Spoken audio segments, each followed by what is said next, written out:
Hi everyone, welcome back to my channel. Today I'm going to be showing you a bunch of Dollar Tree DIY crafts that I made.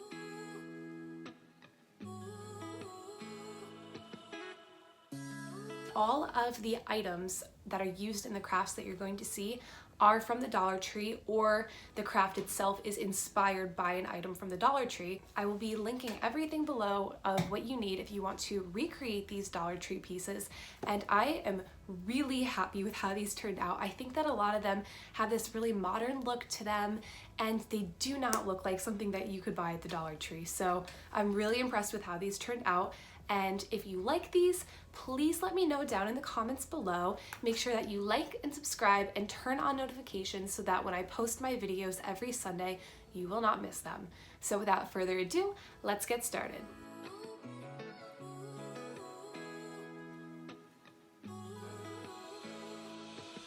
For the sunburst mirror, I spray painted a 14-inch wreath form from the Dollar Tree with this white spray paint, and then using this macrame cord by Panda Man that I got on Amazon, I cut equal strips, all of 6-inch length, and made sure that I had enough to go around the full wreath. I started making these sort of looped knots, and you can see what I'm doing on the screen, and I used those little cut strips to go all the way around the wreath, and I chose to only do the middle 2 tiers, but if you want a more full look, you can go and do all 4 tiers. I then took a fine-tooth hairbrush and kind of brushed out all of them. Now you can kind of roughly see what I'm doing here, and I wanted to get them all brushed out so that it would have this really full and pretty kind of wavy look. Lastly, I took some scissors and kind of trimmed around the edges just to make them a little bit more neat.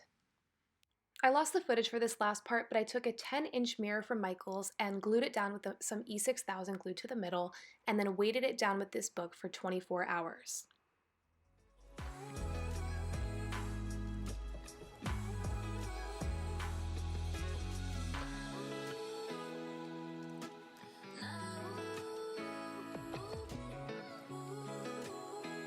For these candle holders, I use the tumbling tower game, and it comes with these light and dark pieces. And the first time around, I decided to use these dark pieces, so you need 12 of them. And then you're going to arrange them in this sort of connected square like this, and you're going to take your hot glue gun and glue a little knob onto each of the pieces so that the square is fully glued together. Next, you want to arrange them in a sort of plus sign kind of design with a little piece open in the middle, and you're going to take the square that you just glued together and place it on top, and then you have to glue that whole thing down so that it stays in place. Now you're going to take the remaining 4 pieces and stand them up kind of on the side of each of those little rungs that are sticking out, and if you wanted to do it this way, you could fit kind of a smaller candle, but if you had a bigger candle, you would take those last 4 pieces and attach them to the outside of those rungs sticking out to make a larger base. This way you could fit a larger candle like this one. So after you figure out what size you want, you are gonna hot glue the heck out of this thing.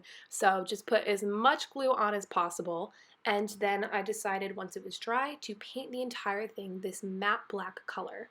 And I will show you what it looks like.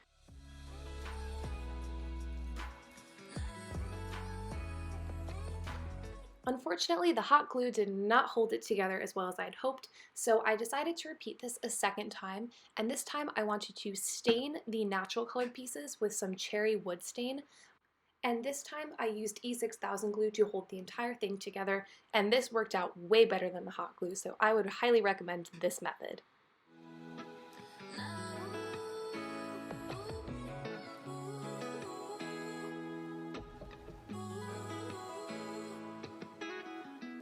To make this beautiful planter, I used these 3 glass bottles that have a sort of lip on them.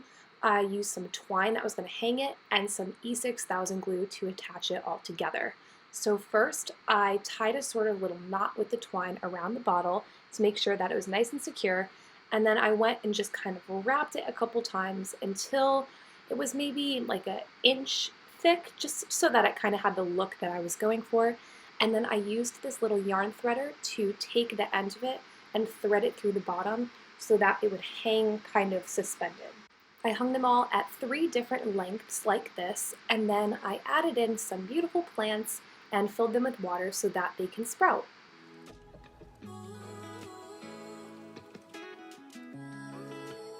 For this framed mirror, I took the mirrors out of the frames and then spray painted the frames white.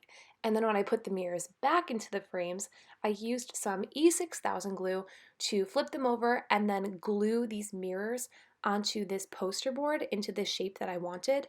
And you can use any amount of mirrors for this. Like you could make this as large or as small as you wanted it to be, but I kind of wanted mine to just look like a small sort of window, I guess. And then I used a little X-Acto knife to kind of trim off the edges. And I didn't do this the best way. There's definitely a better method to do this, but I just found that this was the easiest and the most convenient. So then once I had cut off all of the excess trim from this mirror, I attached these little command strips and then peeled off the backings so that I could affix it to the wall, and then I just pressed down to make sure that it was secure.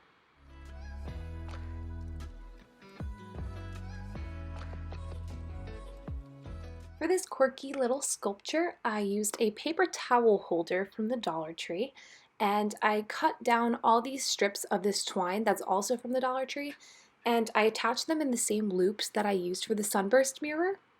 And then I literally just kept doing this until the entire thing was as full as I wanted it to be, and I used a hairbrush, same as the one before, to brush it completely out. And I liked this one because it's the same vibe as the sunburst mirror, but a little bit more sculptural.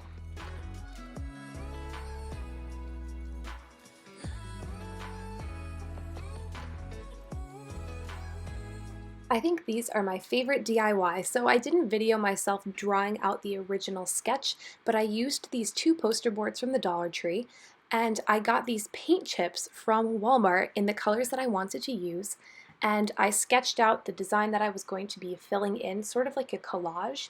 So you'll see that I decided to start with more of the darker colors on the bottom, and then I worked my way to the lighter, more sage colors at the top. So I would place down the color that I wanted to use for that specific leaf and then kind of mark it out onto that piece of paper. And then I would actually dig in and cut it out on the cutting board because I noticed that if you pressed too hard on the poster board, it would leave these kind of little indents. So I didn't want to put any pressure on that besides what I used to glue on all these pieces.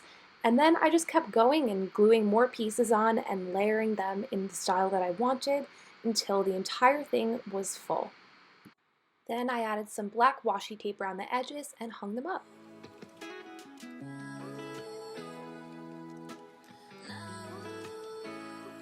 For the last DIY, I took this metal napkin holder, very similar to the paper towel holder, and I used this jute to kind of weave in and out of the outer rungs, and I did this on each side. So I just went through and kind of threaded it back and forth until it was at the height that I wanted it to be in this figure 8 pattern that you can see on the screen.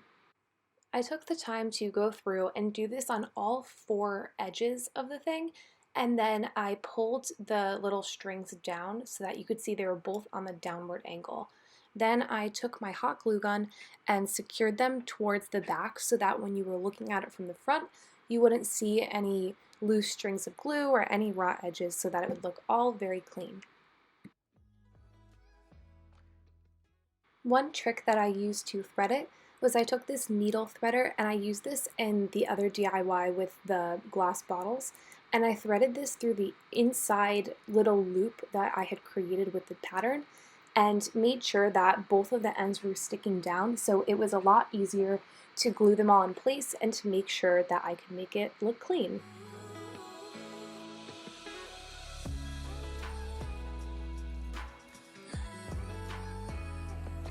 If you have stuck around to the end of the video, thank you so much for watching. Please let me know in the comments below which one was your favorite out of all of them, and if you want to go out and try any of these yourself. I think that going to the Dollar Tree and finding inspiration for really beautiful crafts can be a great way to both save money and add awesome additions to your home or your bedroom or wherever you're trying to decorate. Now, if you're not subscribed to me yet, please make sure to do so you don't miss any more of my videos. And with that, I will leave you there. Bye!